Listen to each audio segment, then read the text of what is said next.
guys, இன்னைக்கு செல்வி cooking சேனலில் sweet chutney mint chutney தான் செய்ய போகிறேன். வாங்க எப்படி செய்யுதுன்னு பார்க்கலாம். அதுக்கு தேவையான பொருள்லாம் எடுத்து வச்சுருக்கேன். இப்போ ஸ்டவ் ஆன் பண்ணிவிட்டு வானலில் தண்ணி ஊற்றிக்குங்க. தண்ணி நல்லா கொதித்ததுக்கப்புறம் அதில் சீட்ஸ் எல்லாம் எடுத்துட்டு பேரிச்சம்பழம் மட்டும் எடுத்து வச்சுருக்கேன், அதை சேர்த்துக்கிறேன். 8 பேரிச்சம்பழம் சேர்த்துருக்கேன். அதுக்கப்புறம் ஒரு பெரிய உருண்டை புளி சேர்த்துருக்கேன். இது ரெண்டும் நல்லா வெந்து சாஃப்டாகட்டும். சாஃப்டானதுக்கப்புறம் அதில் மசாலா பொருள் சேர்த்துக்கலாம். 1.5 டேபிள் ஸ்பூன் மிளகாய்த்தூள், அதுக்கப்புறம் 1/2 டேபிள் ஸ்பூன் ஜீரகத்தூள், 1/2 டேபிள் ஸ்பூன் மல்லித்தூள், பிளாக் சால்ட், உப்பு இதெல்லாம் சேர்த்துட்டு நல்லா கிண்டி விட்டுக்கோங்க. கொதிக்கட்டும், நல்லா அந்த மசாலா ஸ்மெல்லாம் போகட்டும். அதுக்கப்புறமேட்டு வெல்லம் சேர்த்துக்கலாம். நல்லா ஸ்வீட்டாக வேணும்னா அதுக்கேற்ற மாதிரி வெல்லம் சேர்த்துக்கோங்க. நான் புளி எடுத்த சைஸுக்கே வெல்லமும் எடுத்திருக்கேன். வெல்லம் நல்லா கரையட்டும்.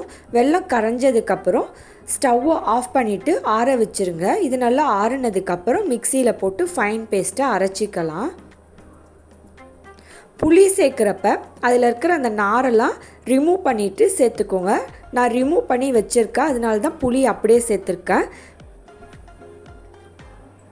இல்லாட்டி புளியை தனியாக ஊற வச்சுட்டு அந்த தண்ணியை கூட இதில் சேர்த்துக்கலாம். புளியை கரைச்சிட்டு ஃபில்டர் பண்ணி தண்ணியை சேர்த்துக்கோங்க. இப்போ நல்லா ஆறுனதுக்கப்புறம் மிக்சியில் போட்டு ஃபைன் பேஸ்ட்டாக அரைச்சி எடுத்துக்கலாம். இப்போ ஸ்வீட் சட்னி ரெடி ஆகிடுச்சு. அடுத்தது மின்ட் சட்னி பார்க்கலாம். அதுக்கு மிக்சியில் ஒரு கைப்பிடி மல்லி எடுத்துக்கிட்டேன்.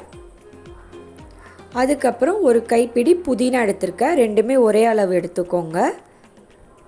இதில் 3 பச்சை மிளகா சேர்த்துருக்கேன். காரம் அதிகமாக வேணும்னா 4 பச்சை மிளகா சேர்த்துக்கோங்க. அதுக்கப்புறம் ஒரு ஆஃப் இஞ்சி சேர்த்துருக்கேன். நான் நிறையா அரைக்கிறதுனால கொஞ்சம் இஞ்சி பெருசாக போட்டிருக்கேன்.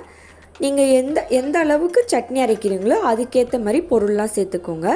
அதுக்கப்புறம் 1/2 லெமன் சாறு எடுத்துக்கிட்டேன். இதையெல்லாம் போட்டுட்டு இதில் தேவையான அளவு உப்பு சேர்த்துக்கோங்க. அதுக்கப்புறம் சாட் மசாலா சேர்த்துக்கோங்க.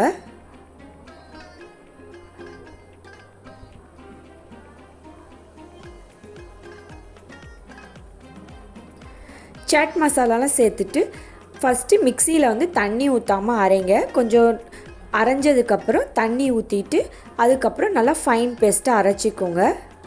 இந்த மாதிரி திக்காக அரைச்சி எடுத்துக்கோங்க. இது ஒரு கண்டெய்னரில் போட்டு ஸ்டோர் பண்ணிக்கோங்க. தண்ணி படாமல் பார்த்துக்கோங்க. நம்ம பானிபூரி பேல்பூரிலாம் செய்கிறப்ப இந்த சட்னி எடுத்துட்டு அதில் தண்ணி கலந்து யூஸ் பண்ணிக்கலாம். இதை வச்சு நிறையா ரெசிபி நான் போடுறேன், ட்ரை பண்ணி பாருங்கள். எப்படி இருக்குன்னு கமெண்ட் பண்ணுங்கள். மறக்காமல் செல்வி குக்கிங் சேனலுக்கு சப்ஸ்கிரைப் பண்ணுங்கள். தேங்க்யூ.